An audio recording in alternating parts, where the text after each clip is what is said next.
I thought it'd be a good memory. Hey, Bill. How you doing? I'm great. How are you, man? Oh, we're doing fine. We beat my sister here. I got the wrong hand here. But Helen. In the rain. He just gets so tall. I know. Look, he's as tall as me. And, He's taller than you. Is he? Let's Yes, go back he to is. back. Okay, right here. Do this. Oh, What do you say? Is Paige in a separate car? She's separate. She didn't like us. She wanted to go in a separate car. What are we, the same? What do you see? Same. Yeah. Yeah. But you're stretching it. Oh, man. Yeah. You got me. So he's about the same height. Yeah, Paige, because, you know, She couldn't ride with you. she's in northeast Georgia and we're in west Georgia, Oh, almost so in you're just kinda Alabama. straight. So we're Yeah. just, I kind of had the thought maybe we'll meet somewhere halfway. Well, let Paige in. Is she? Is she? Did you already see a I car think come she came down? in behind. I think. Oh, look how the water's up, Luke. You can tell they've gotten a lot of rain here because the creek is very swollen. That's funny. I don't remember that house being there. Sure. And down. Yeah. Swollen is in Swollen means like, too much water. yeah. Well, I guess if it's swollen, it's going to be too hard. Wow, I bet there's a lot of arrowheads in here. That's exactly what I said. Yeah. When y'all were kids, you used to play in this water a good bit.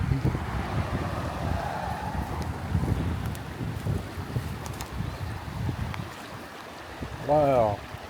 So,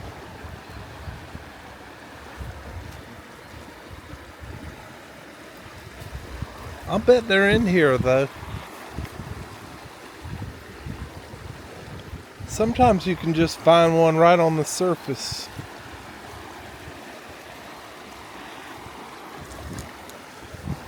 Are those dots down here? Yeah.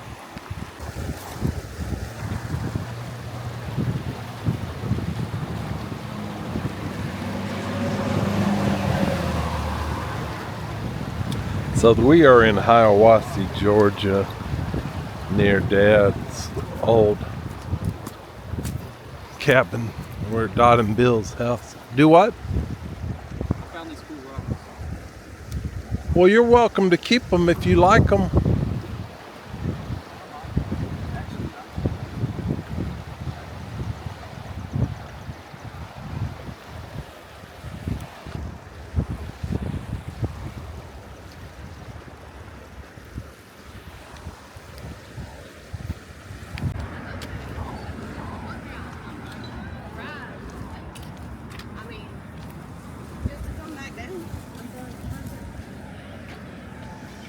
So now we are in Helen, Georgia, after visiting Dot and Bill. And you guys, we've eaten here before. Do you want to look at their menu or check out other places first? I don't want to go here. All right. I didn't like it that much. You What do didn't? they have? No. They had burgers and other stuff. I want a can't. burger right I can't remember what It other was stuff. low-key trash. I like this Was place it? up. now. You find everything better. Castle Inn. Yeah, a little bit. That might be good. Do they have Did I burgers? eat there with you or was it Savannah? I've eaten there before, so you had to be with me. Yeah. Does Castle Inn have burgers and stuff? I'll bet they do. We can look at their menu and see what they have.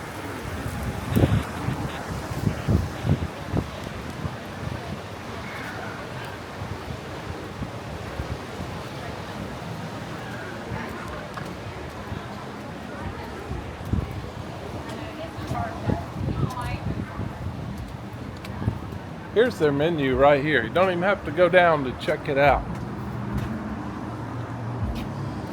Let's see. Oh, wait. Burgers. Oh, yeah. That's the price thing. It's odd. Black Angus. Hey.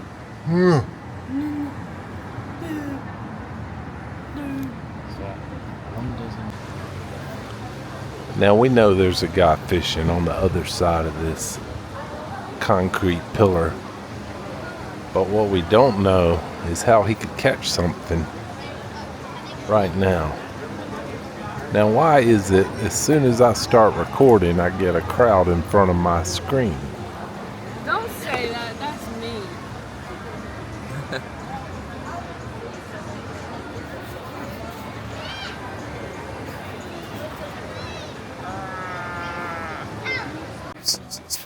Do you live?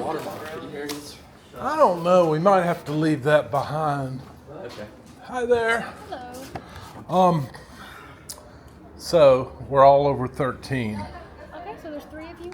Yeah, and they may want to do the 50% off thing, but I guess that's at the end we decide, right? Oh, you can do it now or later. Well, we're not sure for everyone, so we'll do it later. Alright. We just come back to the same window? Yeah, you do. Okay, So it'll be $51 for the first time. there we go. And then you'll sign and print your name. Okay. Yeah. The way it is now, you wouldn't move. You put it Oh, Keep my bad. hands, feet, Sorry. and all body parts inside Hey, the Luke, cart I'll at all coach you times. if you forget. Keep your seatbelt buckled and secure So, at all times.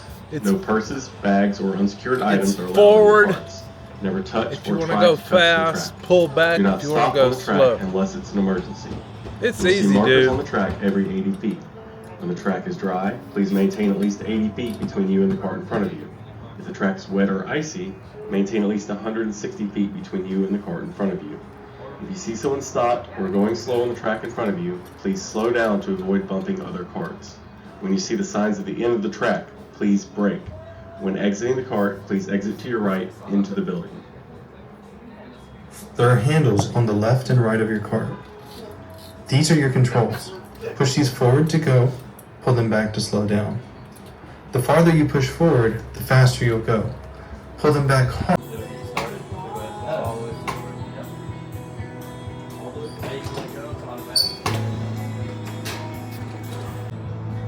I guess your Friday night's a little slow, huh? Well, it's early in the season. Surprising, but what's that? It's early in the season. I guess so, yeah. It was spring break. It was pretty busy this week. But yeah. I guess maybe it's the weather. People don't- Yeah, that's a big part of it. Luke, I'll see you up there, buddy.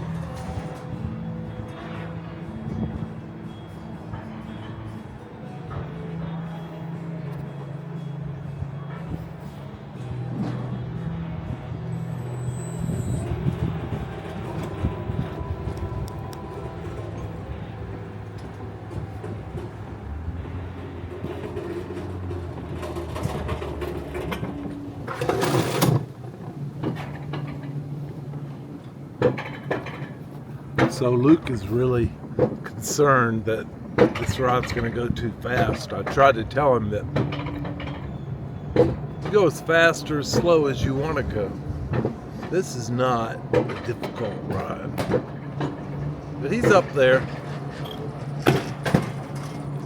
See, there he is.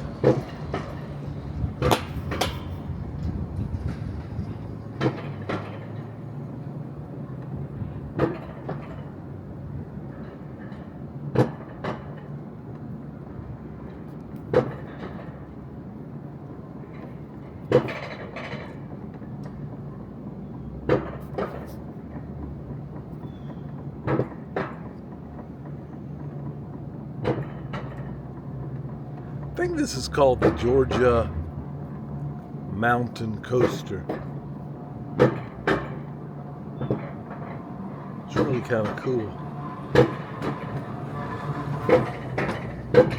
All the way to the top. Quiet Friday night. March the 15th, 2024.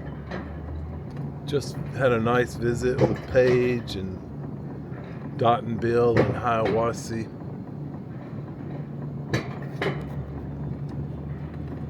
I realized Bill is going to be 92 next month. Bill is getting up there, and he is so active for a 92-year-old. It's insane.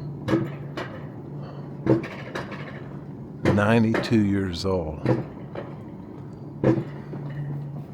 Okay, remember, Luke's ahead of us and he's so worried about this thing. But he's got to beat his fears, so he'll figure it out.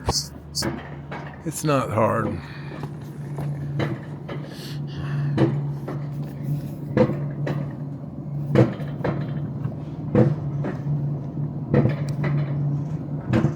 Push brake forward now. There you go, Luke. You can control how fast or slow you go. It's all up to you.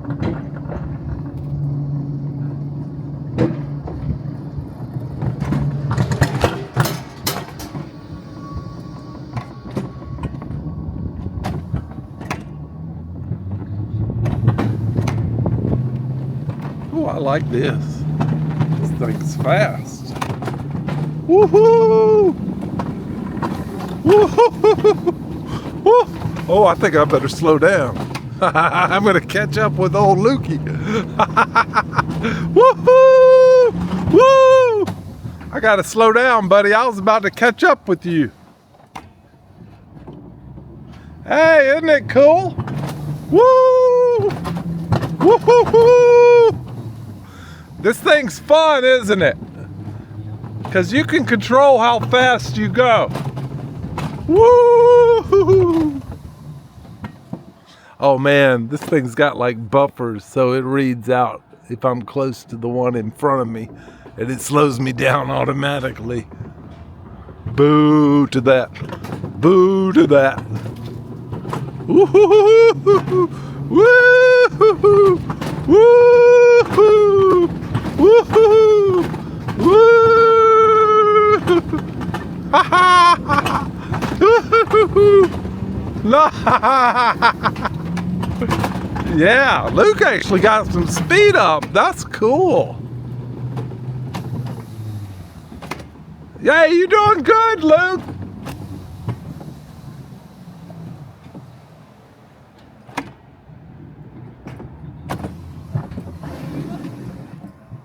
You did you like it, Lucas? Did you like it, Lucas? Now it is. Go ahead and unbuckle.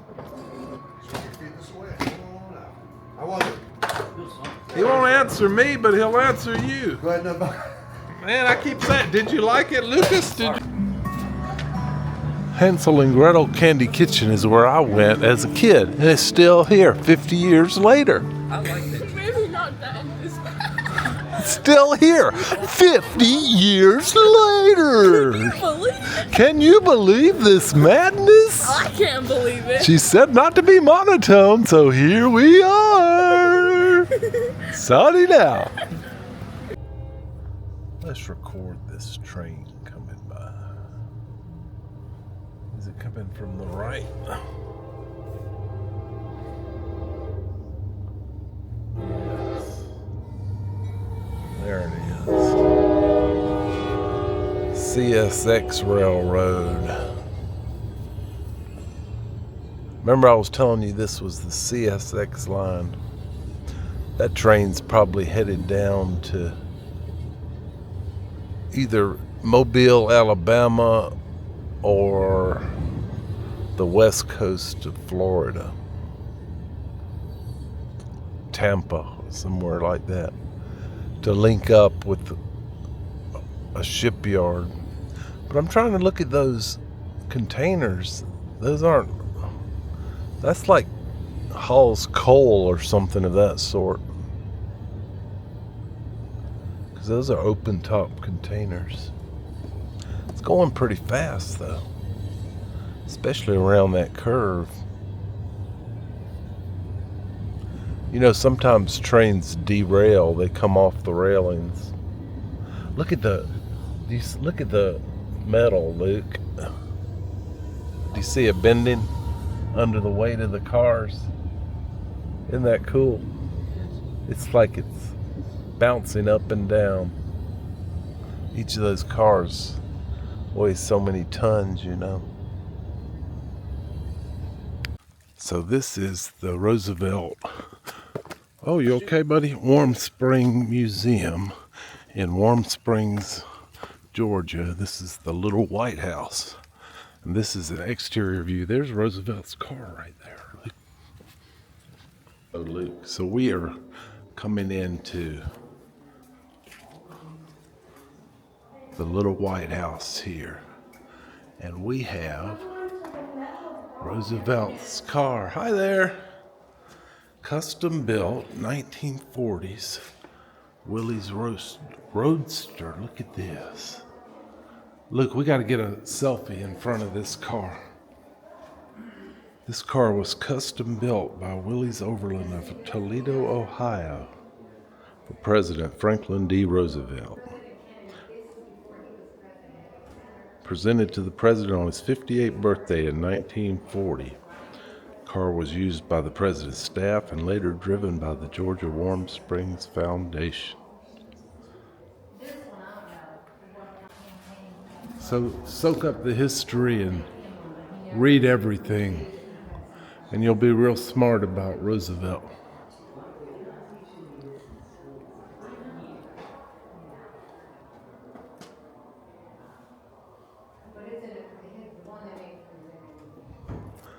So I'm not quite sure what this is, but it's okay. It's talking about U.S. Navy chaplains of World War II.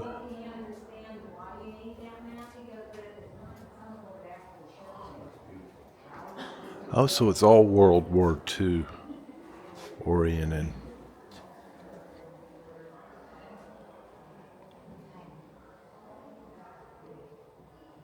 This patch is dedicated to paratrooper chaplain Francis Sampson.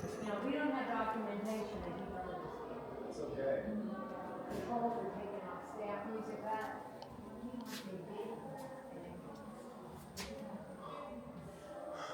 Now this is a glass ashtray used by President Roosevelt on his desk at the White House.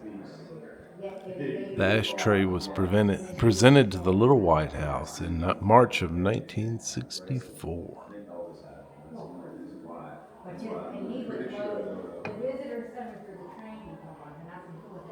Engraved fruit bowl presented to Governor Franklin D. Roosevelt back when he was governor.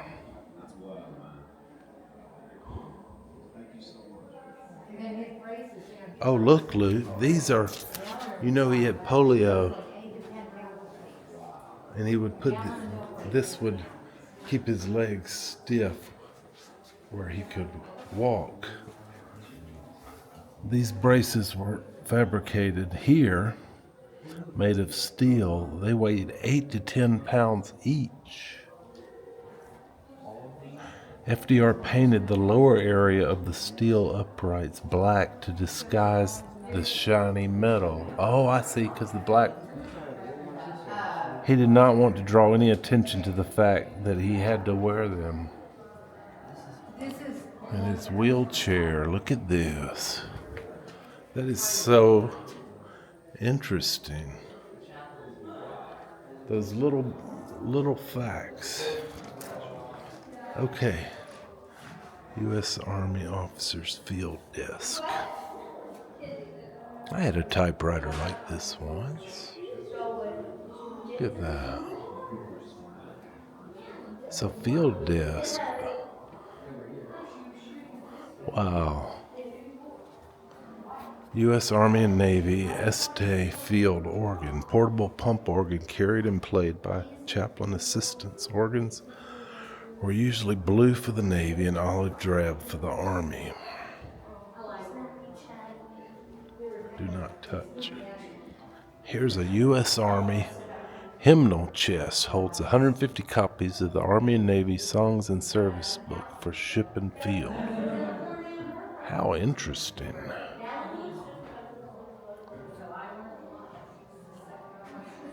My fellow Georgians.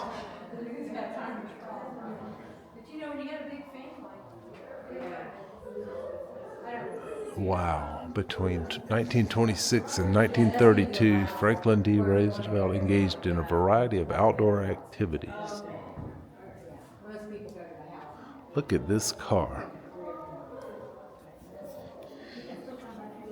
Oh, yes, of course, it's a week. Your ticket's good for the entire day. Oh, okay. Yeah. So we can go in and come back. There's so much. A lot of people do that. Sometimes they take a break for lunch. You can also get into the pools.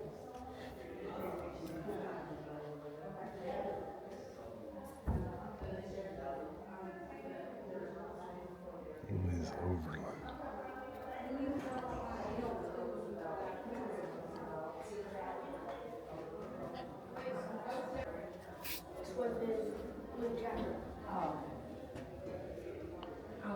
And his phone. Okay, I don't think anybody's gonna take your stuff. John F. Kennedy was here. Yeah, in Oh. 1960. Look at that. The campaigning, and when you go to the house, when you go on the main part, there's a ship on this side, a Galatini out of Savannah, a tree found his yard. He made that for FDR. He saw it and got the artist out of retirement to make him one. The artist did make him one, but he never received it. He was assassinated before they could give it to him. And I understand. so it's in a museum in Okay. Savannah now. But that's sad. That's a Yeah. little different. And then Jimmy Carter, I love his because he's got his stuff too. Oh yes. Look at If that. he had brown duct tape, it would be brown. I know. Isn't that so Jimmy? Isn't it? I love the. Yes. You just love Yeah, it. that And is. I have to tell you, I mean, we that's never our really noticed staple. that till this little kid standing. That's our staple in Georgia is duct tape duct for tape. everything. Patch it up And with he, of duct course, is tape. already president, so his looks Yeah. polished. Right, right. I love it. The guy's 99, my God. I know. I hope he makes it to 100. I hope he does too. That far along. You think they'll put him on the... How old was Jelly? Rosalind when she She was recently well into her passed? 90s, Okay. Not, Yeah. not quite. Yeah. Boy, that was they really loved each other. Yes. Oh, you could see that. You could see that for sure. I'm going to start the film again if anyone wants to see it. Oh, are you? I'm going to ask Walter Luke. Cronkite came out of retirement to narrate. Oh, really? Yes, Okay. when this museum was built in 2004, so I'm going to go see if anyone Luke, wants to see it. Luke, do you want to see the film? Let's watch it. You know his name is Luke. Yeah, You know Lucas. Darth Vader, when he goes, Luke, Luke, yep. you're okay. A guy came through and he had COVID. He was on a vent, and after a few weeks after he got home, they had to do a trach because he stopped breathing. So he had the vibrator go, and he would go around going to little kids, Luke. He I did am it to your a little father. kid, and the kid was his father. The kid's name was Luke. It happened to The actually guy be said, Luke. I never did it. He goes, the kid, his father said, his name is Luke. I am your father, Luke. He's a little kid. How did he know my name? But I'll go and see what else. Okay, thank you. So she's going to start this film, which should be really, really good, but it'll take a couple of minutes. So this is right here, Luke. This is when President John F. Kennedy was standing outside of the little White House, which is actually over here. This is a separate building connected to it. And Jimmy Carter was here speaking. And Bill Clinton was here speaking. And this is a portrait of FDR, but this is not the one I was telling you, not the unfinished one. We're going to see that film, but it hasn't started yet. FDR meets with Winston Churchill at the Casablanca Conference, 1943. Wow. That's Winston Churchill. Yeah, Winston Churchill Where's and FDR, President Roosevelt. Look at this. Taking time off during his first presidential campaign for a formal photograph.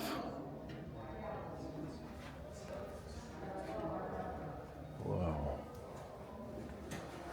Did you get an audience? Yes. Well, we'll join you. Thank I you. just hate for people to miss it. Oh, If they yeah, want to see it. yes. We've got all afternoon, so I think let's go have a seat, Luke. We can.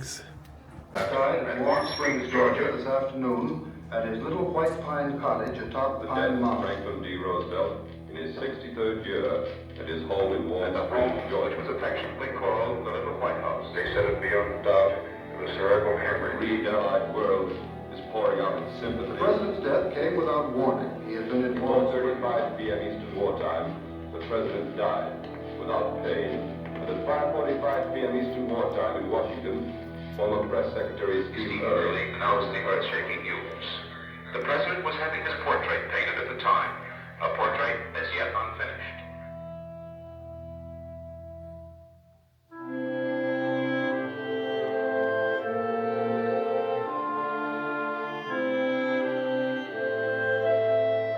This was our friend that we had lost. We had lost our very best friend. I couldn't hardly believe it. I wanted to believe I was only dreaming.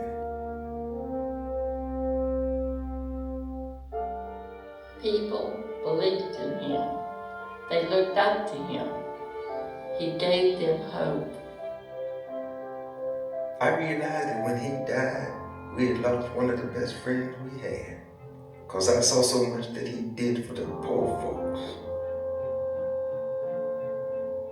Since 1933, President Franklin Delano Roosevelt had led the American people out of the Great Depression, into the violence and turmoil of World War II, and through some of the greatest social changes this nation had ever experienced. He was a wonderful man. He did a lot for the poor people and the people who needed help in this country. He was the only president I ever knew. At the beginning of his presidency, Franklin Roosevelt faced a crisis of massive proportions. More than 13 million people were unemployed. Thousands of banks had failed. Factories stood silent. Farmers were losing their lands at an unprecedented rate.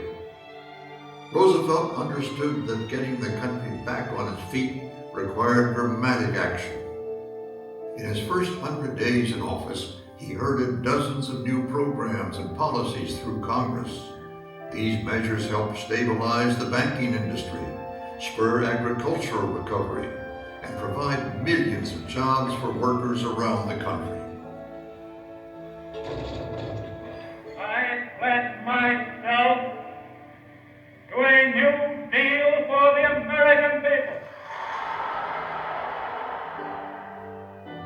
The Civilian Conservation Corps, the Works Progress Administration, the National Recovery Administration, the Public Works Administration. Roosevelt's New Deal brought hope to millions. When Franklin Delano Roosevelt was sworn in as president on March 4th, 1933, no one could have predicted the legacy of economic and social programs he would leave this country. Born into wealth and influence, he grew up on his family's estate in Hyde Park, New York. A child of privilege, Franklin Roosevelt became a man of the people, a great democratic leader, admired by millions, but with more than a few enemies. Strong and athletic, but stricken in the prime of life by a disease that paralyzed him from the waist down. During the first half of the 20th century, polio struck suddenly and indiscriminately, crippling and killing, inflicting its suffering on young and old alike. This was a time of great fear when polio epidemics took a terrible toll.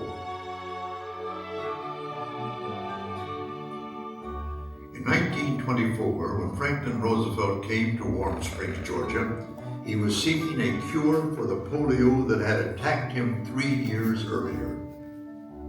Already well known as a politician and wealthy businessman, Roosevelt brought money and attention to this little community in Middle Georgia. During the Roosevelt years, Warm Springs changed dramatically, and Roosevelt himself was responsible for many of those changes. For decades, Warm Springs had been a summer retreat, a popular vacation spot. Roosevelt oversaw its transformation from a resort into a place where polio patients could recuperate. Here they could find relief in the 88-degree water that flowed year-round into specially designed pools. For those whose arms and legs were weakened or paralyzed by polio, movement was easier in the warm, buoyant water. The pool down at the bottom of the hill was where all the patients had to go for their treatments. I saw President Roosevelt at the pool several times. He got in there and played volleyball and basketball with the kids and just carried on like you never knew he was the President of the United States. You know, he loved children. I'd be in the play pool with a bunch of kids, and he'd get in there with us. We tried to drown him, tried to dunk him. Roosevelt loved Warm Springs, and for 21 years, until his death in 1945, he came here as often as possible to relax and exercise in the soothing spring waters. He loved it here. He came down 41 times altogether. During his visits, Roosevelt would take to the back roads, driving himself in a car that was specially equipped with hand controls, controls he had designed. Many a family owed their first acquaintance with Franklin D. Roosevelt to the fact that he had driven to their dooryard for a friendly chat. He knew them. He knew their troubles and problems as well as their joys. My friends and neighbors, 11 years ago, I came to live at Warm Springs for the first time. I do not need to tell you that I am happy to be in Georgia, nor do I need to tell you that I am proud of Georgia.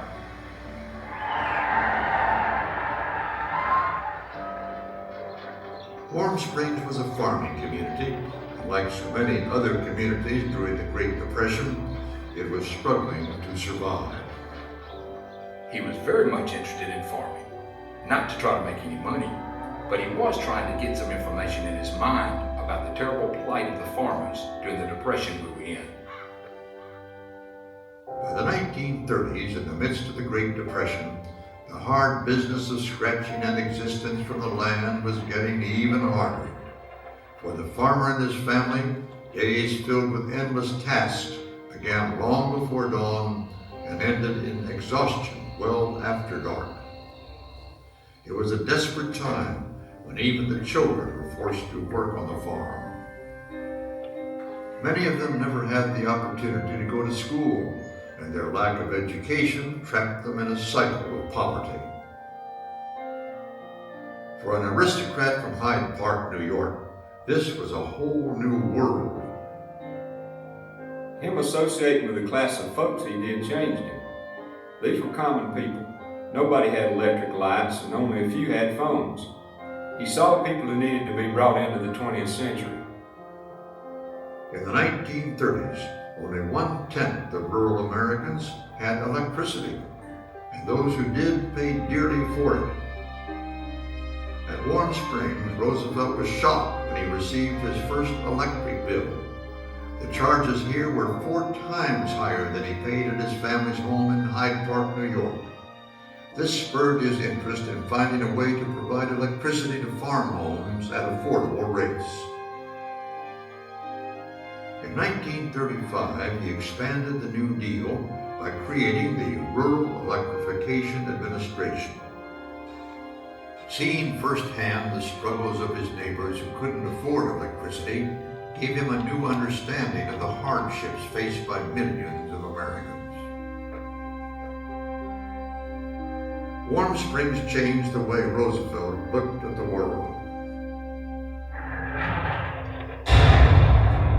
But the world itself was changing.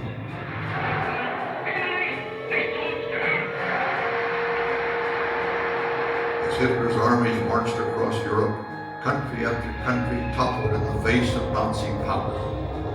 Holland, Belgium, Luxembourg, France. In 1941, When the Japanese bombed the American military base at Pearl Harbor, the United States could no longer avoid war. December 7th, 1941, a date which will live in infamy. The United States of America was suddenly and deliberately attacked by naval and air forces of the Empire of Japan. Through the darkest days of World War II, Roosevelt led the nation, inspiring and motivating the American people with his confidence and his determination that the Allies would prevail. But he never realized his dreams of peace. On April 12, 1945, only weeks before the Germans surrendered, the president died at Warm Springs, Georgia. I could hardly believe it. This was our friend that we had lost. He was the only president I ever knew. I wanted to believe I was only dreaming. We had lost our very best friend. People looked up to him, and he gave them hope. For 12 tumultuous years, Franklin Delano Roosevelt had been President of the United States. Champion of the poor and underprivileged, a man whose personal courage inspired a generation, he left behind a vision for America, a boundless hope for the country's future. The only limit to our realization of tomorrow, he said, will be our doubts of today. When he left Warm Springs for the last time on that April afternoon in 1945, there was no doubt this country had lost one of its greatest leaders.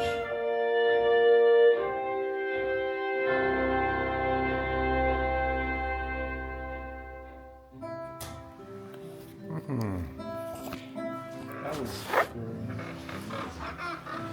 So, did he finish the New Deal? Yeah, I think he finished the New Deal because that was the plan to get people out of poverty after the Great Depression, because then they went on to the World War II. Push to start.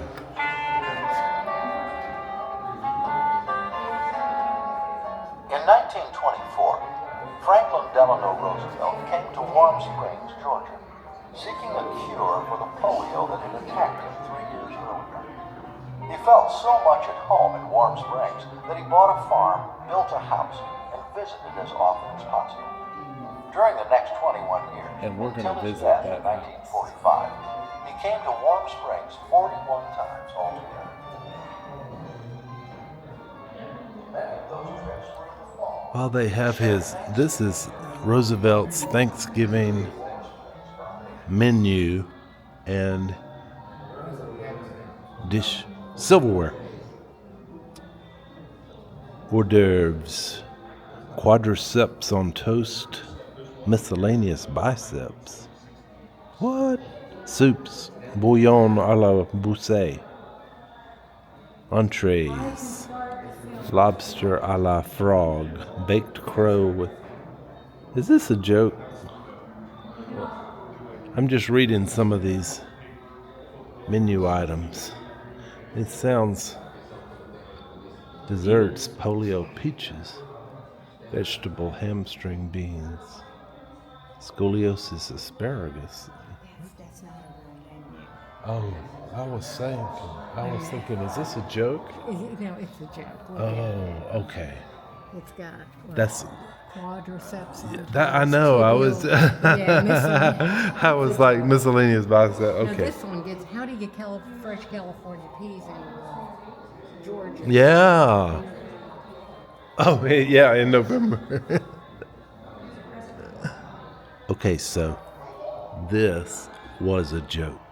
I don't know the context of the joke, but it was. So there's that. Warm Springs Foundation 20th Anniversary Founders Day Dinner Thanksgiving November 9th. Well, he had passed away by. Okay, it was an anniversary because Roosevelt died in 45. What's that? What? Demi Tasse. Oh, I should know that, Luke, but I think I have to Google that. I don't know what that is. I know it's under desserts, though. But you probably already knew that. Demi-tasse. Demi-tasse is how it's pronounced. Yesterday afternoon, I went up on the top of Pine Mountain. There, stretching out for many miles to the horizon, was a large portion of Meriwether County. It was a good-looking country and good to live in. FDR, April 1925. Wow. So, this set of patio furniture graced the sun deck throughout the years President Roosevelt lived in Warm Springs. FDR received this sturdy patio set from his mother as a housewarming gift upon settling into his new Warm Springs cottage in May 1932, just as he bid for the president. He loved to sit on the deck and look over the woods. So this was patio furniture. Look at that. Looks really nice for patio furniture. And there's an actual photo with him. I wonder if it's been recaned.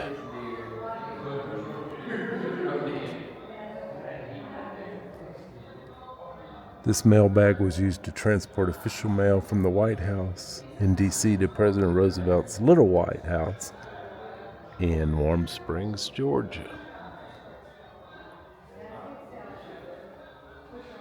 Here you can see some of the various stamps.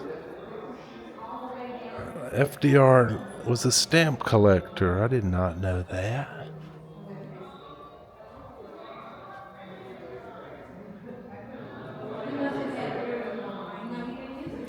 Luke, FDR collected stamps just like I did as a kid.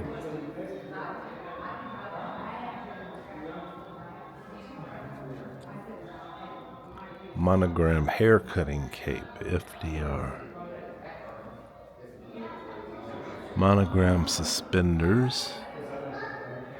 Shaving kit used by FDR, including a comb, scissors, shaving brush.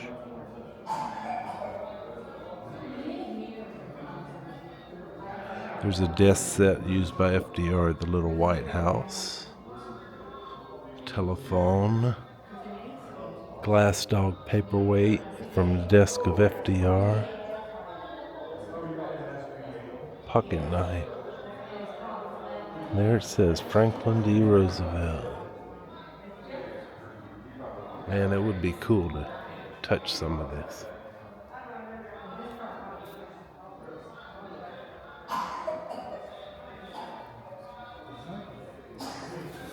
We'll come back around to that one. This is an Australian table, a gift from the Commonwealth of Australia.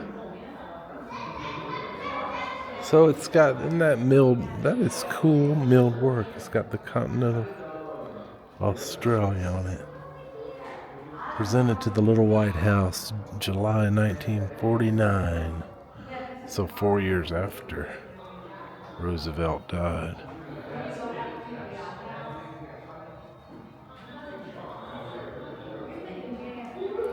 There's a clock presented by the government of Canada to the Little White House.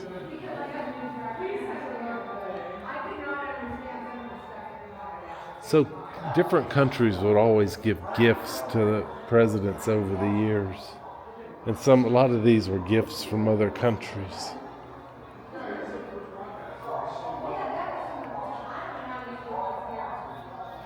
FDR stagecoach, nicknamed the Tally-Ho.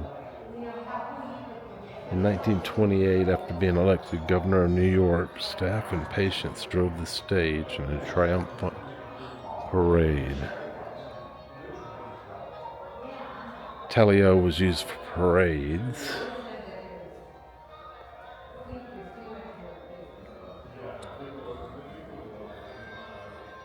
And there it is, renovated.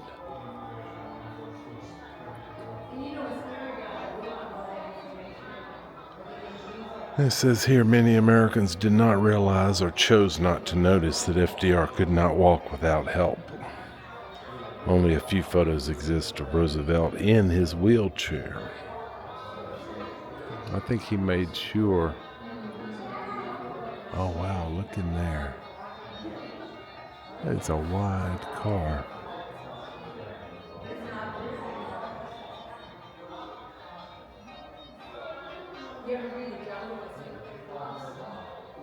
This is FDR's 1938 Ford, the last car FDR drove here in Warm Springs. The license tag reads FDR-1, 1945. Was made for him in the Georgia prison factory.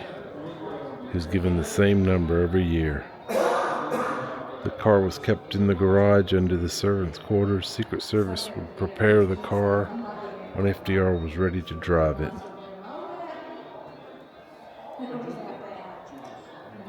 And then you'd have to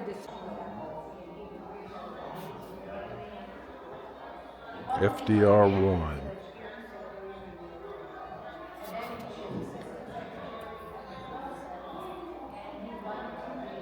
Hey, Luke.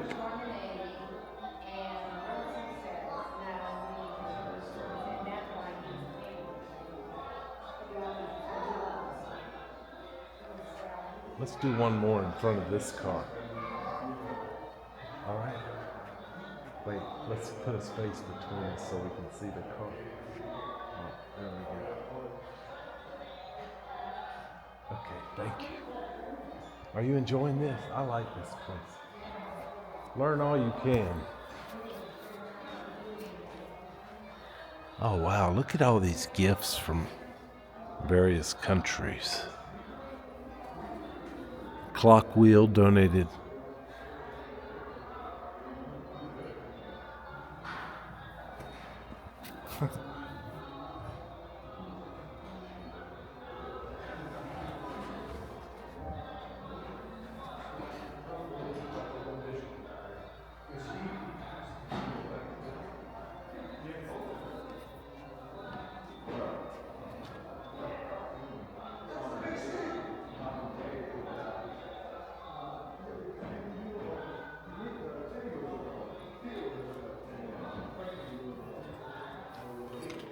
After swimming, Roosevelt commented that he's never felt water so pleasant in all of his life.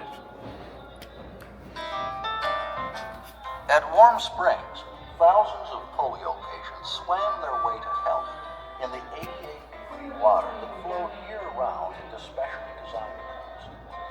Bubbling up from the largest of Georgia's known warm springs, the soothing, buoyant water offered relief to those whose arms and legs were weakened or paralyzed by polio.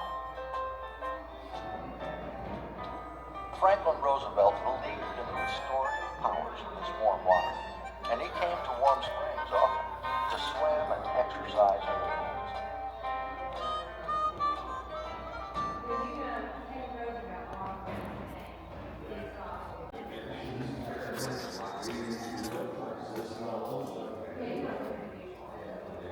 Yeah, look. What? Early. So this is Washington, D.C. And President Grover Cleveland says, this, I don't understand. My little man, I'm making a very strange is that you may never be the president of the United States. Yeah, because President Cleveland did. Huh. Wow, because FDR would have been only 5 years old when he said that. FDR didn't say anything.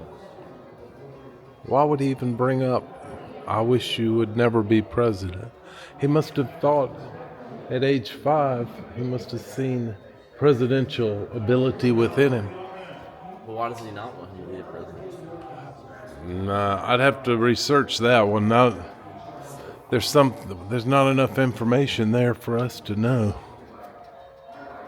President Grover Cleveland says, it is my wish that you never be president. That's interesting. And why at 5 years old would he say that?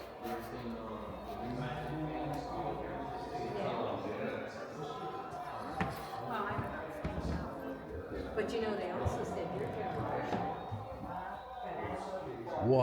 So this right here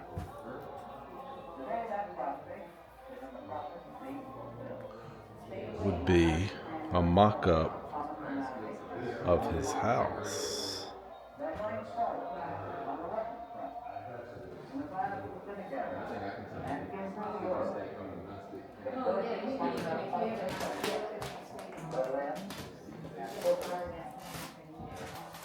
I think the first crack in the Atlas has come. The criminal corrupt package regime in Italy is going to cease. The pirate philosophy of the package and the Nazis cannot stand adversity. The military superiority of the United Nations on sea and land and in the air has been applied in the right place and at the right time.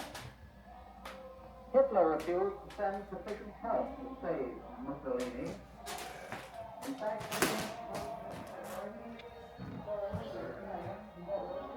So Roosevelt's braces were fabricated at the Warm Springs brace shop made of steel.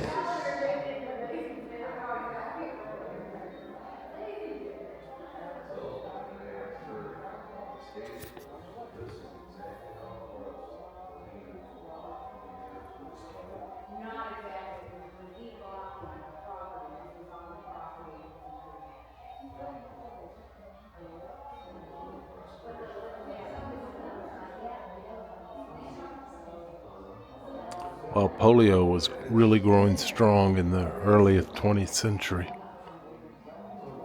These are some various items used during the Great Depression.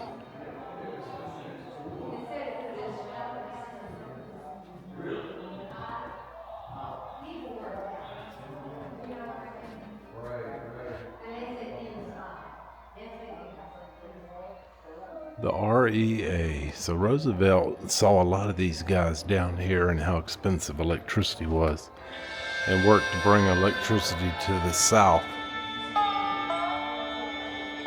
He certainly did. Life on the farm. It was a hard one early in this century. A life filled with days that began long before dawn and ended in exhaustion well after dark. For the farmer, these days were filled with clearing and planting, milking and feeding, sawing and chopping. Endless tasks that he never had the time or the help to finish. For the farmer's wife, there was the constant numbing drudgery of chores around the house, hauling the water, washing and ironing, cooking and canning over the heat of a wood-fired stove. Yes, life was hard for these men and women, the ones who scratched their existence from the land. And what made it even harder was watching their neighbors in town move on to Easy Street. In town, they had the electric. And with the electric came all the conveniences of modern life. For the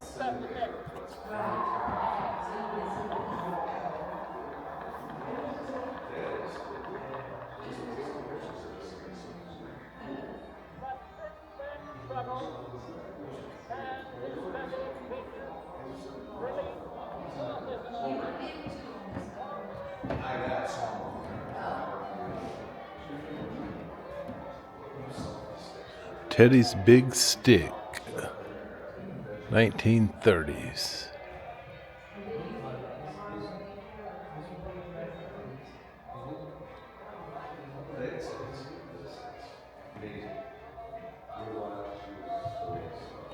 That looks like that could put a hurting on you.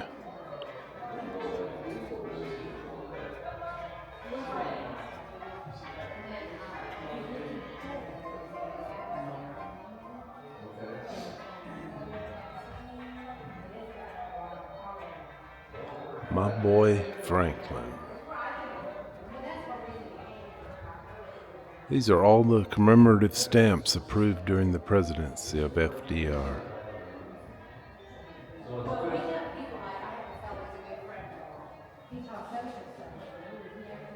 Oh, here's a different angle of the stagecoach. Look at that thing.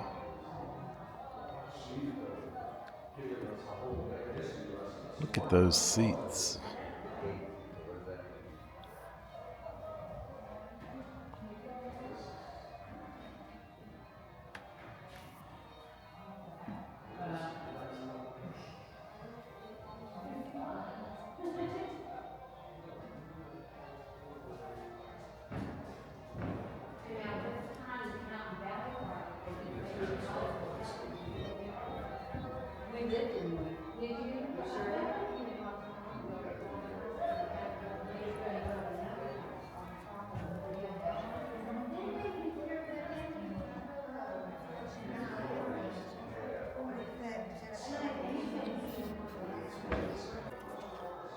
So these are some of FDR's canes, part of his cane collection. That's a multitude of canes. Oh, I like this one. This one is regally decorated. A snake coming up between his legs. Okay, to each his own. Oh, that one's cool.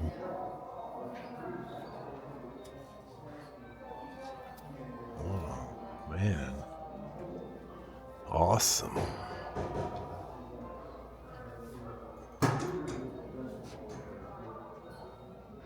Okay, so these were canes that were sent to Warm Springs as gifts to President Roosevelt. These were all sent as gifts.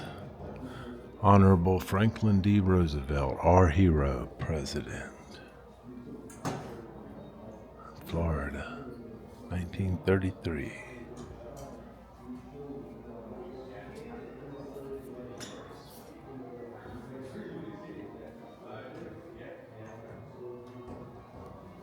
Some very intricate carvings. A lot of time was spent on these things. I like that spiral. That's really cool.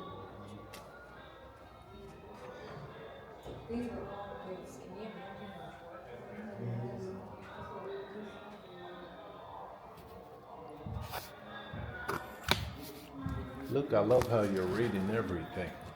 Well, that's great. Yeah. Thank a teacher, you can read. I know, right? You know, we've lived in Newnan for 16 years, and first time we came here. A lot of people, we're people Do you live hear in the that? area. Really? Yeah, We're one county over, and we hadn't been here my yet. daughter, she's in Alaska this year teaching, but when she was teaching 5th grade at that elementary school, she started a hiking club. Kids had never been up on a Pine Mountain Trail.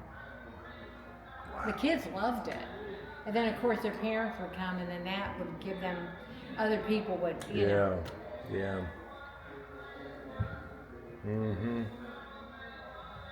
It's like I often heard New Yorkers talk about when family come into town, they go to The different places that they never go Statue of to. Liberty. We never go here, we've never been here. Just we do it for guests. We decided to come down. Yeah, good question.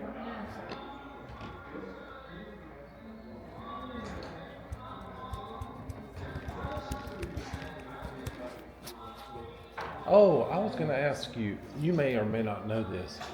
The campus on the way here, coming from the way we come, what is that now? It looks like a school campus. That's a vocational unit. They deal It wasn't with, built for that though, was it? Yeah. Was it? Yeah, the vocational unit they have on there. Yeah. The So you- hospital's up there too. Are you thinking about where the hospital is too? Well, I saw that medical center on the hill, but that's not the Yeah, hospital. but no, there's a separate building, a vocational okay. unit. They deal with like some autistic kids who need a little extra help, and they'll come here and work and get some skills. Oh, and I they'll see. develop. It's a big campus. We drove through it a few years ago. That's interesting. But there's stuff going on there. Oh yeah. Yeah. Wellstar has taken over the hospital part now, so I they see. have a long-term acute care unit. Yeah. And they still have the physical rehab one. Okay. Yeah. Good to know. Good to know.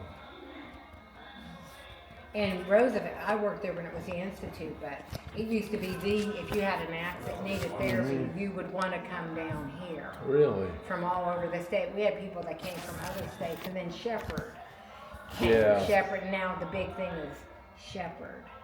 But Shepherd, and I don't know if they are now, but at Shepherd at the time, we would get a lot of patients, but Shepherd wouldn't take, because when Shepherd first started, they were real picky about who they took. They wanted patients who would have a good outcome to make them look really good. Whereas we would take anybody. And when I worked there, they don't do it anymore because of the way insurance is.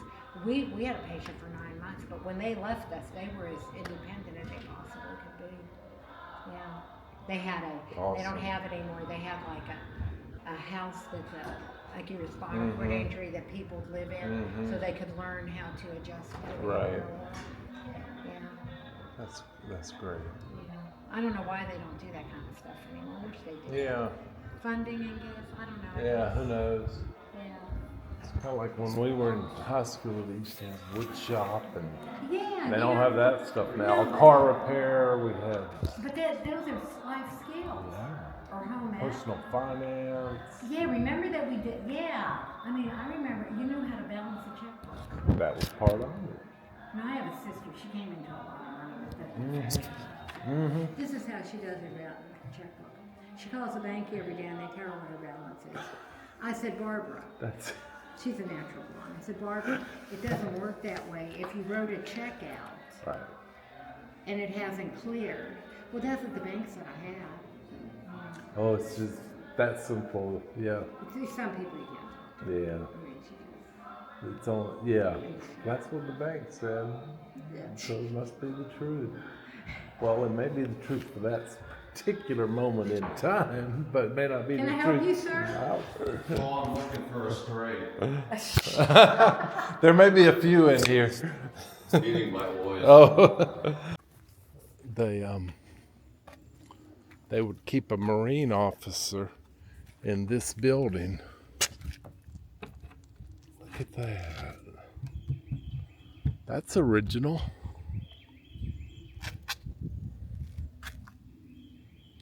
It sure is. So he would look down over all this area.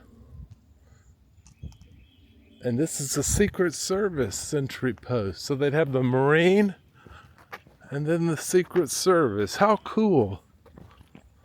You know, Secret Service is the agency entrusted to protect the president. Look at that. Coffee mug, ashtray, phone. I don't think, no, you can't get in there. How very cool. Every Secret Service agent had to do their shift in here. Lots of outlets. How cool. We've got to check out the servants' quarters and the guest quarters.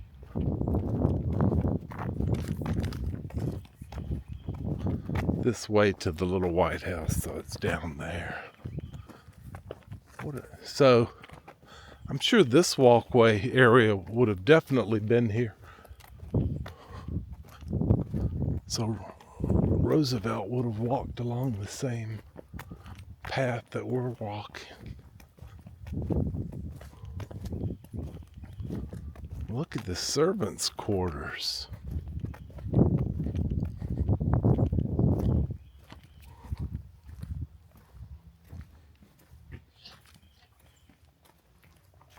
Lizzie McDuffie, Roosevelt's essential housekeeper for 20 years as a maid and housekeeper. Irwin McDuffie, President's indispensable valet. Daisy McAfee, the queen of the larder. She was the cook at the little Daisy Bonner. She lived to be 55 years old. Only 55. She cooked the first meal and the last one in this cottage for President Roosevelt. So this, Luke, is where they lived. Those three people we just saw all lived in this building.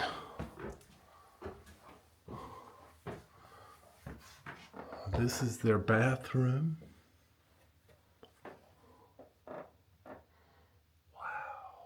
Wait, who lived here? Those three people, those two women and a man, the cook and the housekeeper and the butler, all lived here.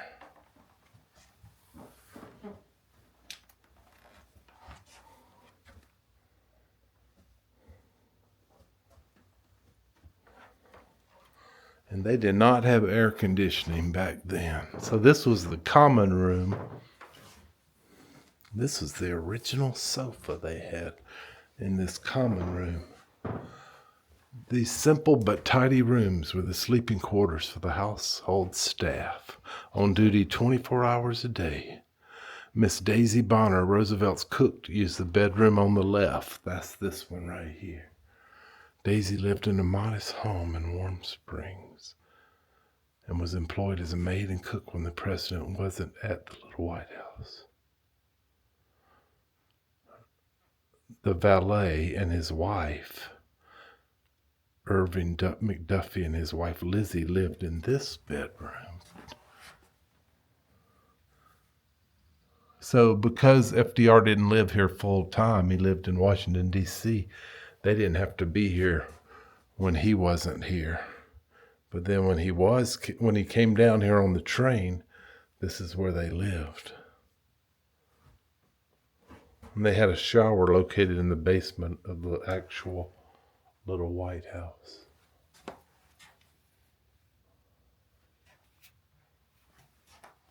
Wow, and this would be used to heat the whole place. Smells like maple syrup. It does.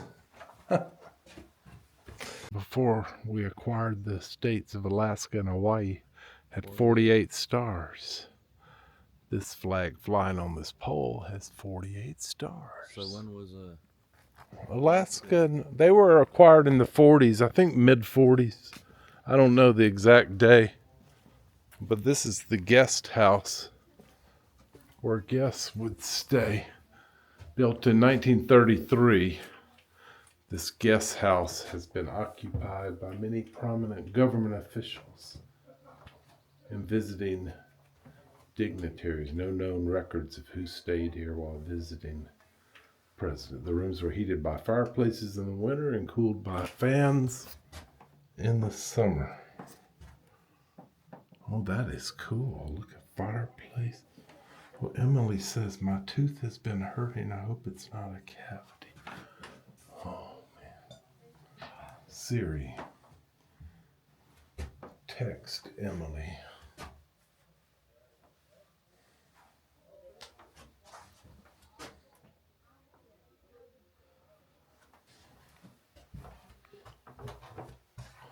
Wow, very nice room.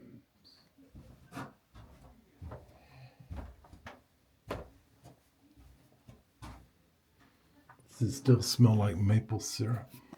Yeah.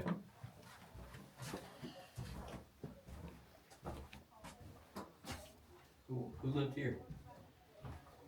No one. It's a guest house, so important people that came here to visit would stay here. And here it is, the little White House. Enter here.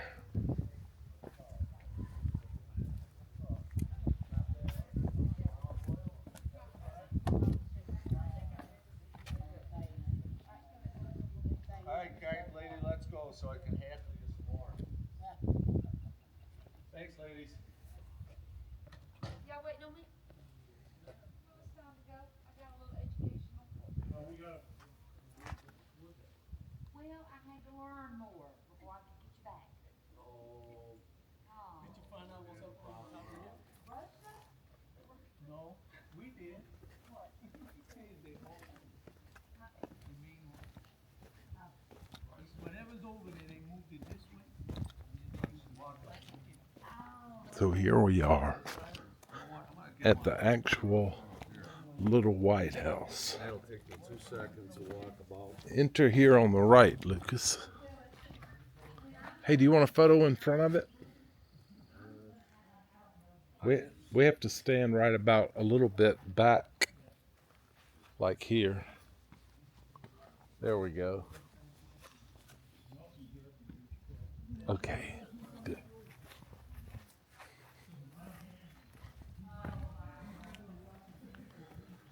He died in this house April 12th, 1945. The president died in this actual house. How many times he stood in front of this house? Oh, they had another Marine Corps security right here, who would always be there, Luke. Always there, night and day, rain or shine, all day long. So anybody who was trying to sneak up from down here, he would hear him and see him. Oh, yeah, he could see everything. Before he got to the president. Yeah, see, he's in a very good position there. Wait, so He could see from this side all the way. And I bet there's another one of these on the other side. We'll see. Wow, and look, and they had these lights they could use. That's original. Then shine them. They could have somebody climb up there and turn them any way they wanted to shine down in these hills at night.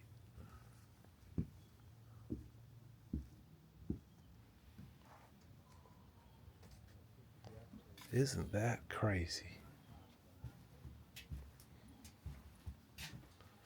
These shelves were used for vegetables and supplies. Ice box. Wow. Yeah.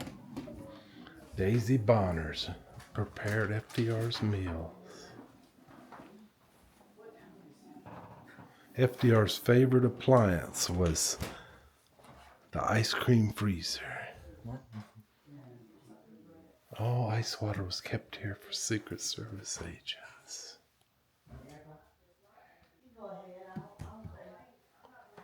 Huh. Look at this.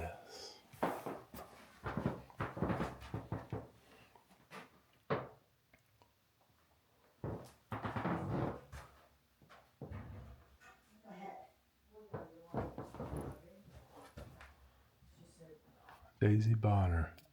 This message written by Daisy Bonner reads, Daisy Bonner cooked the first meal and the last one in this cottage for the President Roosevelt. Wow. This was the pantry.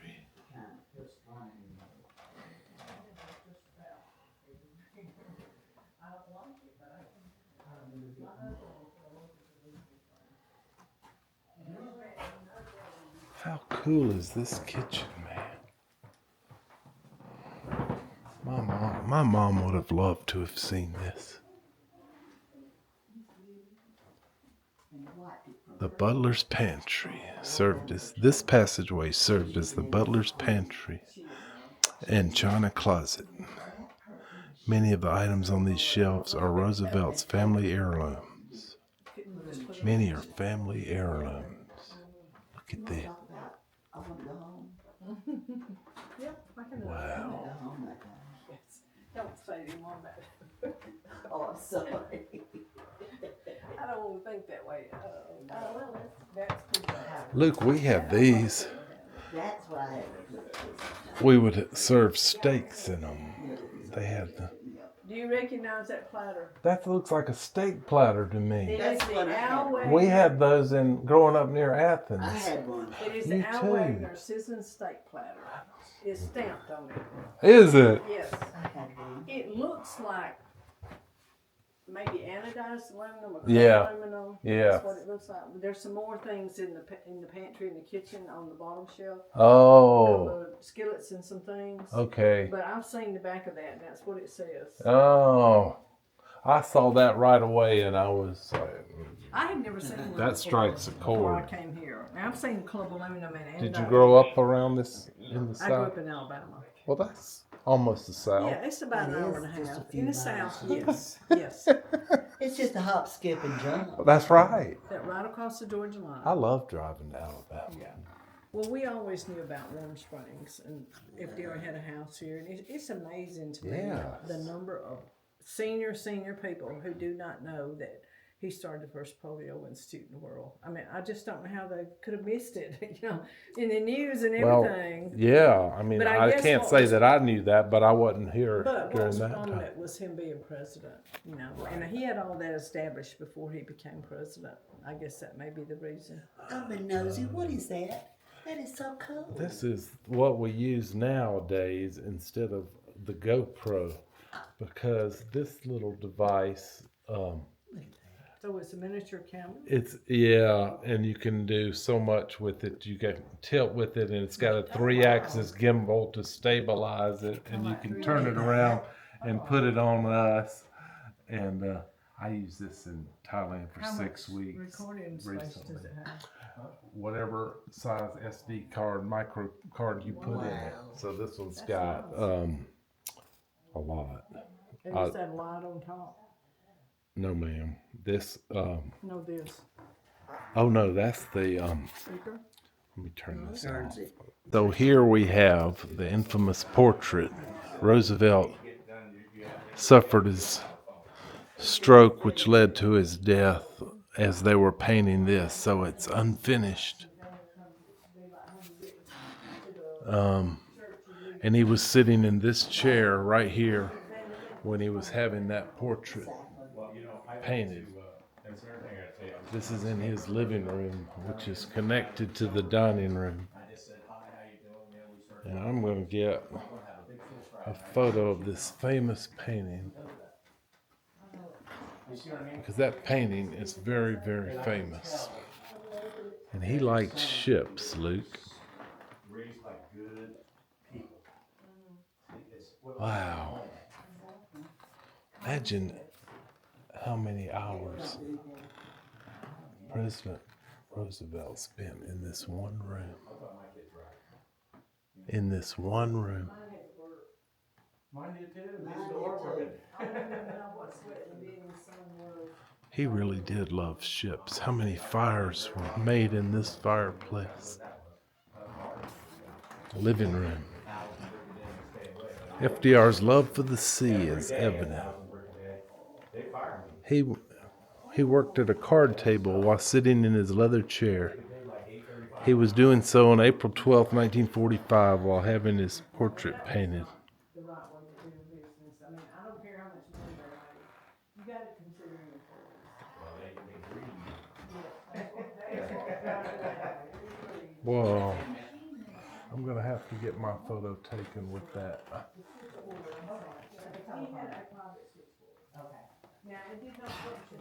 Okay, Luke, you want to go out here? That's how it works. So we're going to the right. She said go to the right first, but I want to see how many more of those security boxes they have. Oh, there's one we saw. Here's another one. Oh, and I see another one over here.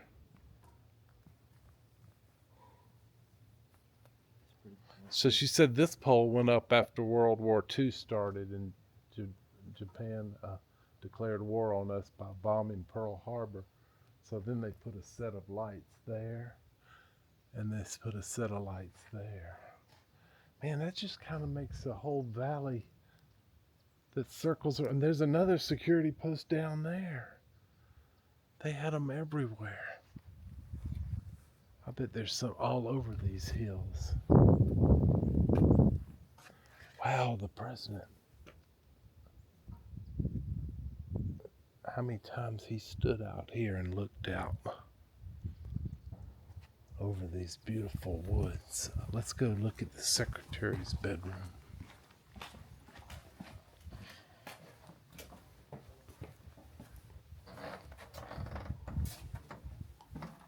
Oh, yeah.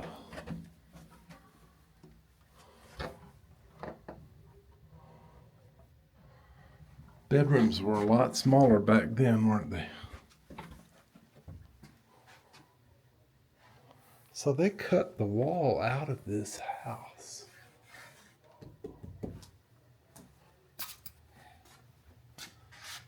And there's an original. That's how lights used to turn on and off, Luke. They would push in and you'd push it up, down. And then they had like a buzzer so you could. That would have been a doorbell. Where's the second one? They took it out because they don't want you turning on and off whatever that's supposed to turn on and off.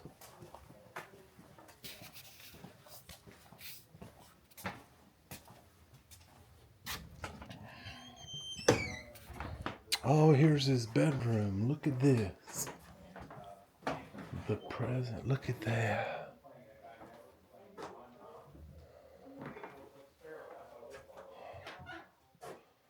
Look at that, Luke. Every bit of it. So many things, right? Amazing. Yes. So many things. Wow, this. Look at the desk. Look at the president's desk, Luke. 1934. Can I say I actually touched the president's desk and chair? Wow. I bet this is original too. What's that? That's a lamp. The windows. That's the president's lamp. The windows are really low, weren't they? So they would like go from floor to ceiling to bring in a lot of light.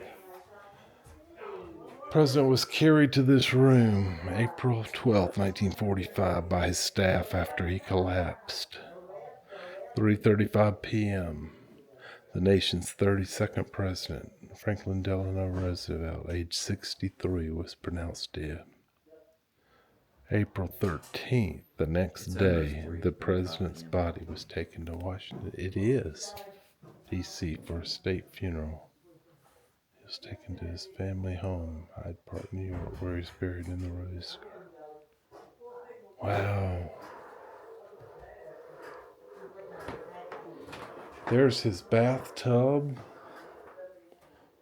his toilet.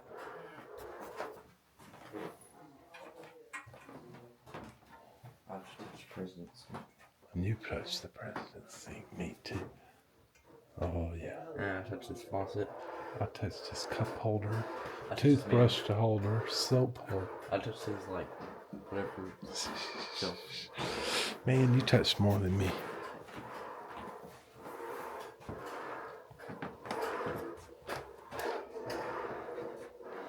This was Eleanor's bedroom, 2 beds, although she did not visit often. FDR's children did. They used this room on accompanying Roosevelt to Warm Springs. Look at that. Those are small beds, aren't they? I remember those. Yeah, and they're so effective. They're even though they're the old model style, and they're just Yeah. wonderful. Bissell. Okay, I remember those. They're effective. And this room Was the foyer. Foyer, okay, When makes FDR sense, right? He told Henry Toombs, the architect, he wanted to combine the living room and the dining area. He'd already told Toombs he needed a large foyer. And Toombs said, well, if you'll make your foyer smaller, you'll have more living space in here. And FDR said, no, I have a lot of people come see me. I need a large foyer. So most people wonder, what is this? You know, because it's so big. Right. So they would have chairs here and see, without... these doors would close. And with wood doors, unless somebody's yelling, you're probably not going to hear what they're saying. Right. People would wait out here. You know, usually people would have appointments, but not always. You know, there were people he knew were coming, and sometimes, primarily politicians. They came from all over the South, from Georgia and Alabama especially. That view was made when the house was first built, and that shows you the view he had at that time. Mm-hmm. He liked to brag that he could see Alabama from his sun deck. Does that face Alabama? Well, look at that landline in the background. Not too far past Pine Mountain is Chambers County, Alabama. Oh. And he drove around in there. Yeah. You know, he said it. You know, I Yeah. don't know if he could. Yeah. If he could back it up with data. You know. Right. This was made a few days before he died. Oh. He was very, very sick, and he had just come back from Yeah. Yalta. Dr. Broom went with him in Yalta. Yeah. He was much, much worse after Yalta. I saw something in one of those movies at the visitor center that showed his eyes, and it looked like must have been in that time. Elizabeth Shumatov had not seen him, the artist. She had not seen him face to face since the summer of '43 when she did that first portrait. And she said she got here very late April night. She only had a few days to sketch. And when she first got here that night, she didn't do any sketching. It was too late. She said FDR was absolutely gray. She said he looked like Woodrow Wilson before he died, and she was thinking things like, how can I possibly paint him? Because he looked so bad. But she had a photographer. Yes. And he would take pictures and then get them developed. And she used those to do her sketches. Most of them. I mean, she had some sessions with FDR, but not as much as she expected. And she had just started not too long before he collapsed. The unfinished portrait. And that is the actual. That's a copy. That's a copy. You're going to see it in the next building. It's okay.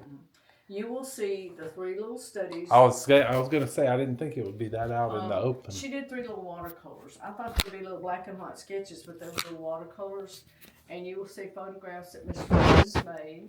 And yeah. So this guy's flags from all 50 states. Luke's starting it from the beginning with a stone sample from each state. Now, isn't that cool? Here's Florida with stone from Florida. And here's Hawaii.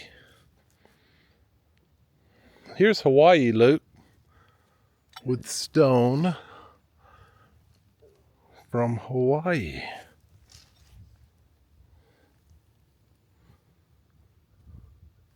Which is very volcanic because it's an island formed from, here's Illinois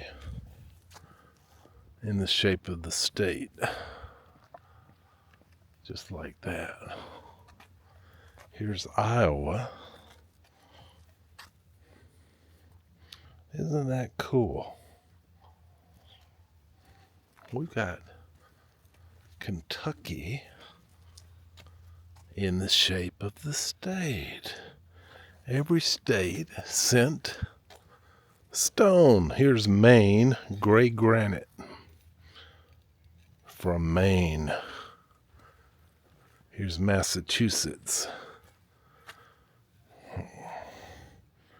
granite from Massachusetts. Minnesota, pipestone.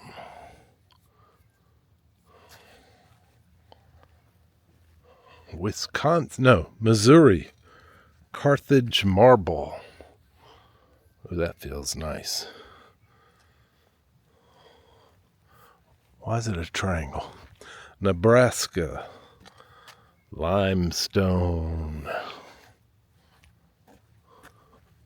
New Hampshire, granite.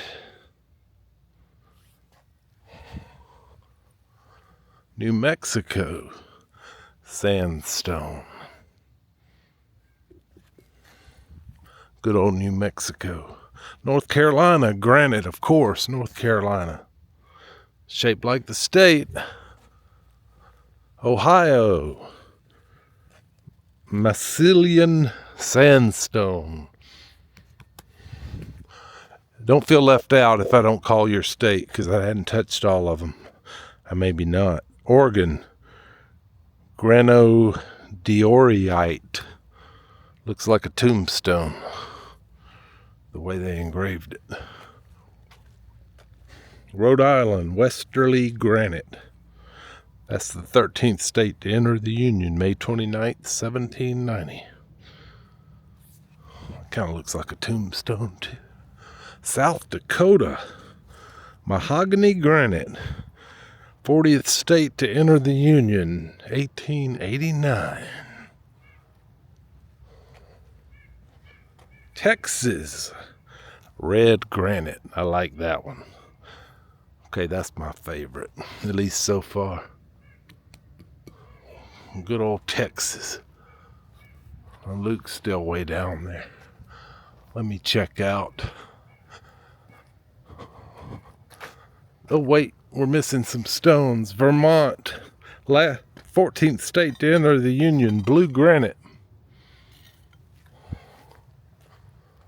Washington, Ross Dam granite. Washington, you didn't put yourself out to any extra effort there, did you? Wisconsin, granite. Oh, Wisconsin did a nice job. Washington State just kind of threw something in the mail and sent it over here. Boo. Miss Georgia, Moostian Wilkins. Miss Georgia was the only person I ever knew could use a paper napkin twice. Miss Georgia could walk a mile to save a nickel, then give away thousands of dollars over her lifetime. Miss Wilkins was a spinster who died in June 1959, age 77, left an estate valued at more than $2 million. And that's in 1959 dollars. She knew the value of a dollar.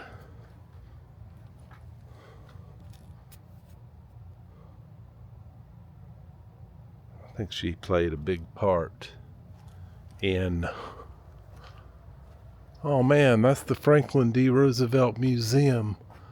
And it's all closed off. That must have been in the beginning.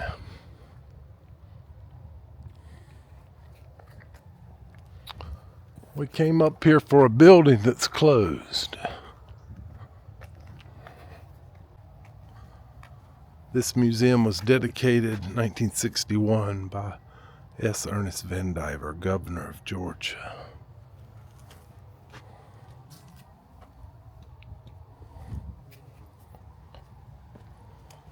We'll continue with the states. Wyoming, Lemmy Limestone. Wyoming, you just kind of threw a section in the mail. Same with you, West Virginia Sandstone. You just didn't even cut square corners there. Virginia Soapstone. Well, Virginia's is plain, but at least it's nice and centered edge. Utah's shaped like the state. Granite. Tennessee did a fine job with the pink marble. Look at this. Memphis, Chattanooga, Nashville, Oak Ridge, and Knoxville. Good job, Tennessee. South Carolina, granite. Yours looking kind of poly there, South Carolina. Pennsylvania, you did a fine job. Look at this. You gave a nice cut with a beautiful design on your black granite. Good job, Pennsylvania. Oklahoma, nice job with your granite. Look, shaped like this. Well, you got it shaped like the state, polished in the middle, and some Indian stuff. That's beautiful. That building up there, it's the old visitor center. It's all closed up. North Dakota, I'm not going to say you did such a great job. It looks like you just threw something together there. Like a rectangle, kind of. Oh, New York, you did a good job. It needs to be cleaned, but dolomite. Yeah. But it doesn't show New York, really. No, but it shows the state. It just hasn't been cleaned in so long. It has Albany, Hyde Park, which is where Roosevelt's from. So it shows the Capitol, and Hyde Park, which is closer to New York City, I guess, where Roosevelt was from. They sent a nice one, but they should have, because Roosevelt was from New York. New Jersey, that's pretty poor looking.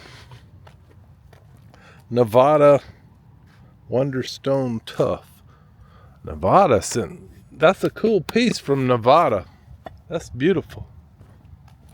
Montana. Oh, they sent onyx. Beautiful.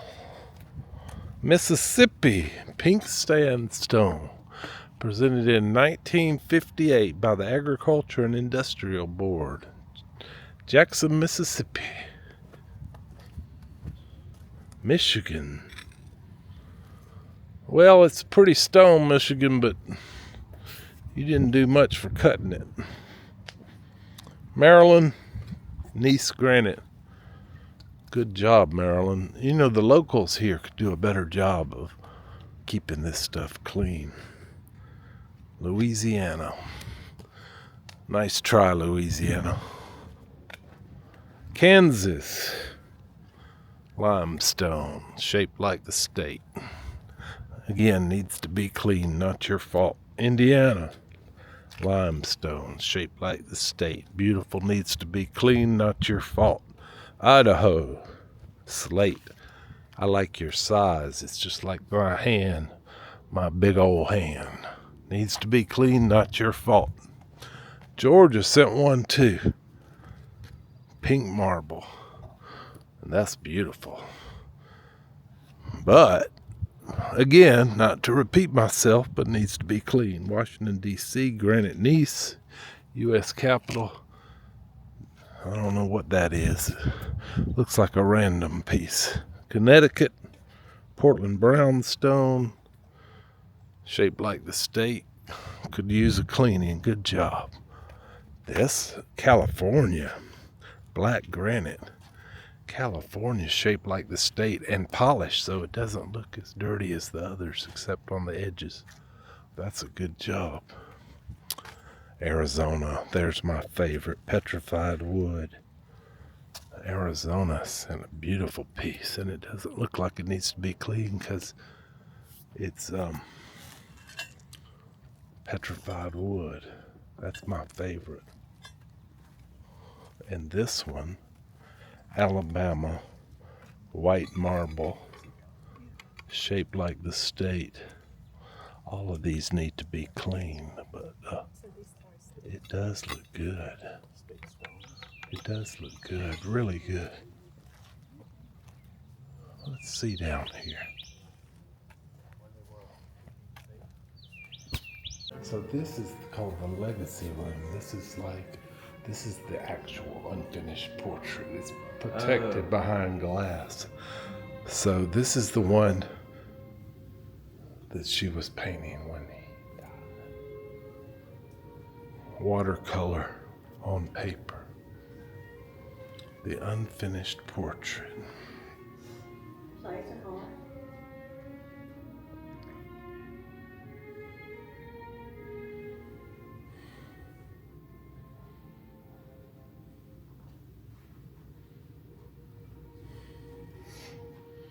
Wow.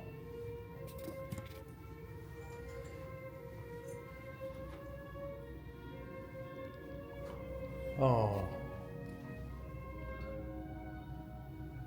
This is the cape he was wearing. This is the naval cape that FDR posed for in the unfinished portrait. Just like a camera. Yeah. He's in the newspaper in his hand or something. Yeah, that's what it was supposed to be finished. Oh, okay. I guess. That's different too. Unfinished That's just a portrait. different portrait.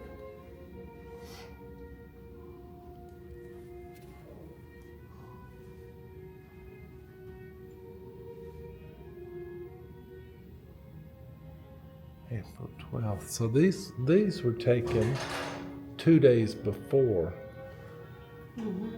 he died, when that portrait was taken. The portrait was done on the 12th, April 12th, and this was photographed April 10th. Yeah. So she was very kind to him on his eyes, below his eyes, as compared to real life photo.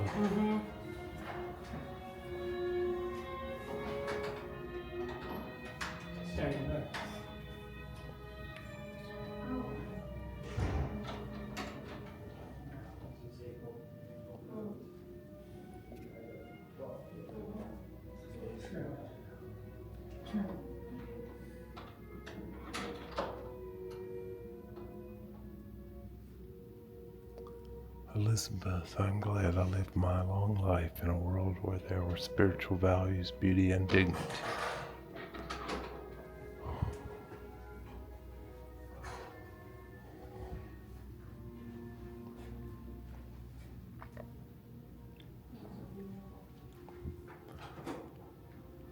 The four freedoms: freedom of speech, freedom of worship, freedom from want, freedom from fear.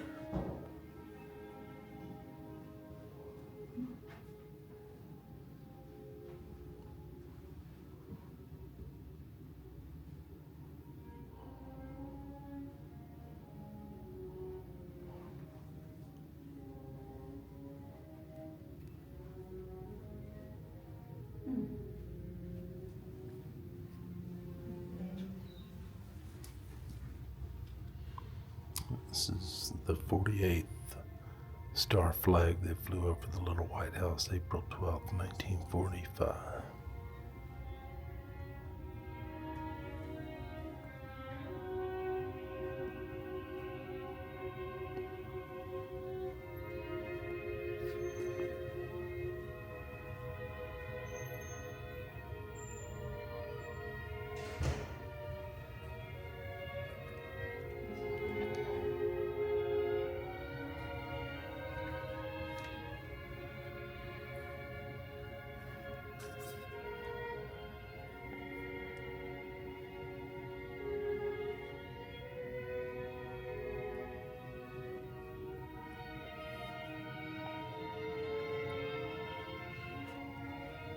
This is, I said, Emma said, where are you at? I said, Little White House.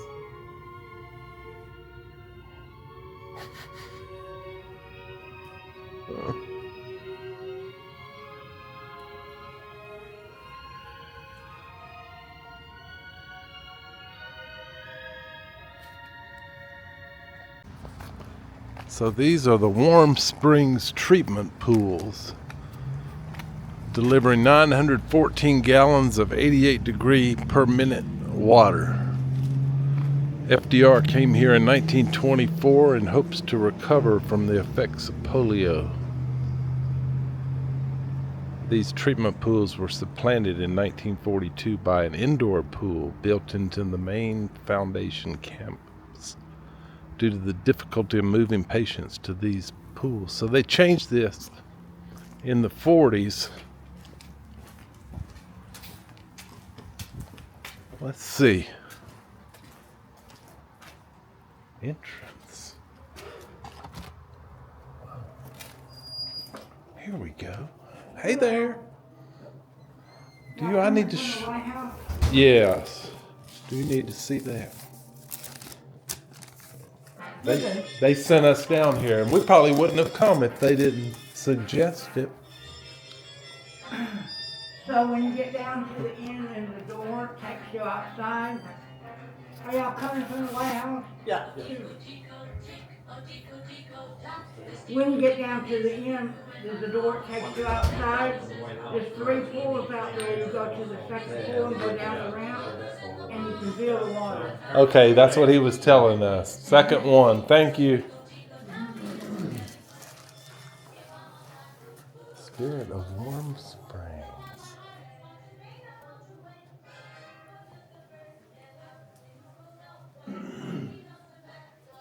Oh, look at this, Luke.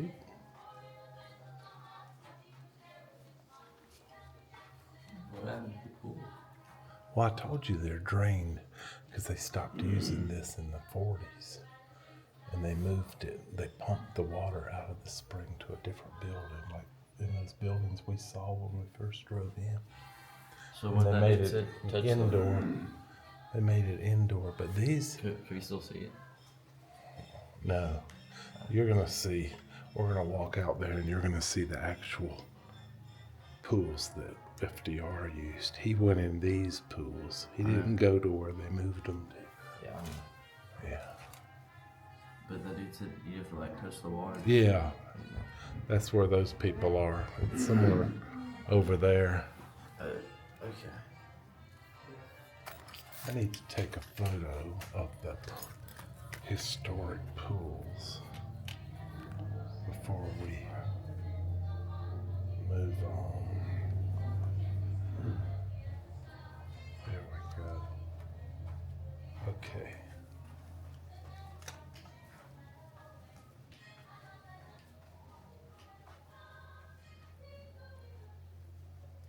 Wow.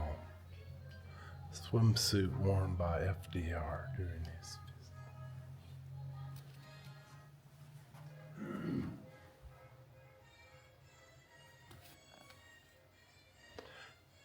1924, Roosevelt arrived in Warm Springs. The next morning, he swam in the pool, which was fed by the spring.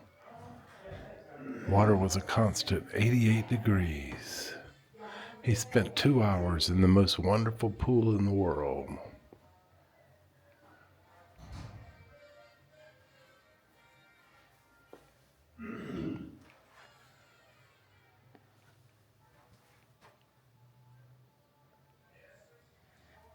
Oh, model of Springs Complex. I see. Oh, these were his chairs, Luke.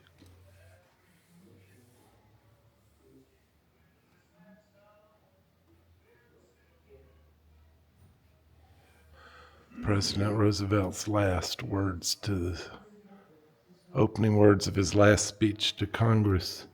Mr. Vice President, Mr. Speaker, members of Congress, I hope you will pardon me for the unusual posture of sitting down during the presentation, but I know you will realize it makes it a lot easier for me in not having to carry around 10 pounds of steel on the bottom of my legs.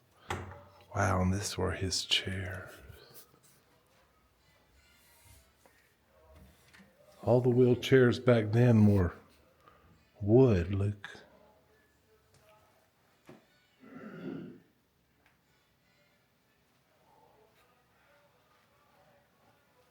Wow.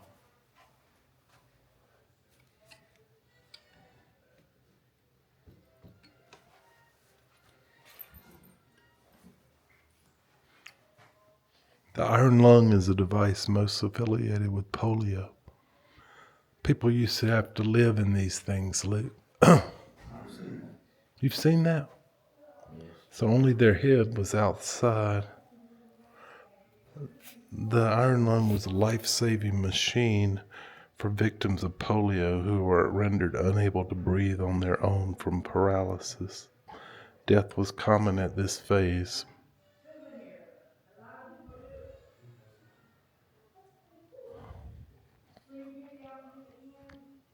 Oh my gosh.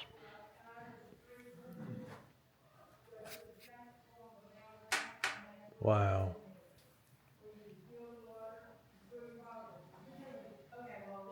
Iron lung. Look at that.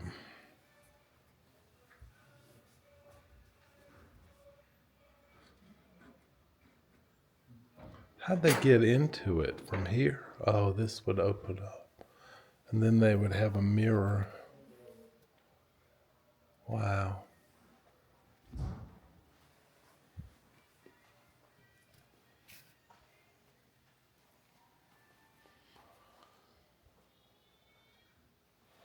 That was March of Dimes used to be fighting against polio. I remember March of Dimes. We had that in the 70s. The Roosevelt dime.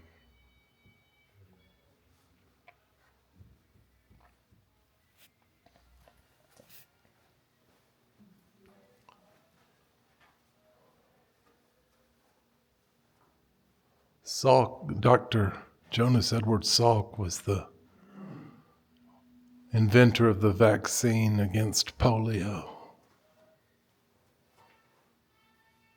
In 1955, they could vaccinate against polio.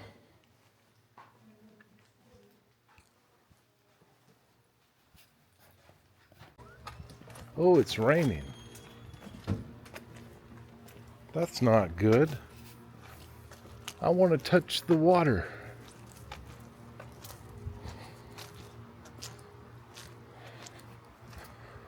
I don't want to get my camera wet. So Roosevelt would have come out here and would have been helped down into these pools, which would have been full of water, which is why they had those handrails inside.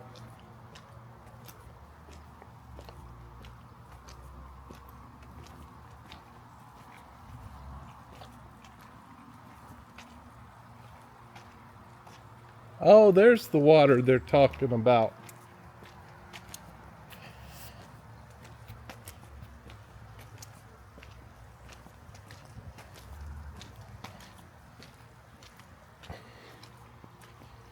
Oh, look at that. So imagine this full of water, Luke, and they would lie there on that bench or sit in that chair.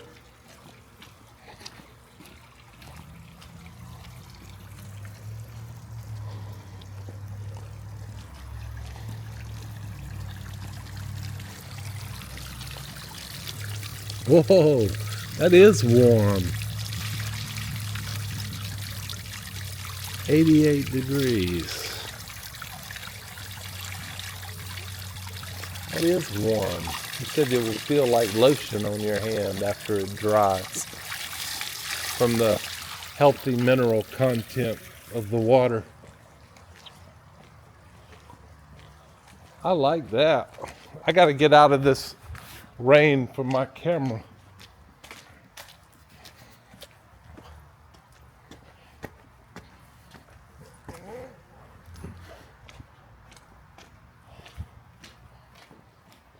Well, this all looks original with this wood and this lighting. So people could sit back here on these benches and watch everything. Man. From the 20s to the 40s. And after Roosevelt died, they started pumping this water to a different indoor somewhere around. Yeah, my hands feel weird. Did they? I only did one hand because I was holding this camera. I wonder what those rooms were. Well, what I thought it would be to another pool, because on that map it showed. Oh wait, never mind. It showed like an indoor pool. Well, they had that. Okay, so these were all connected, weren't they? It's just they look like three separate pools, but they're all connected. Well, we can't really walk over there. I'm going to ask that lady at the front door what that building is.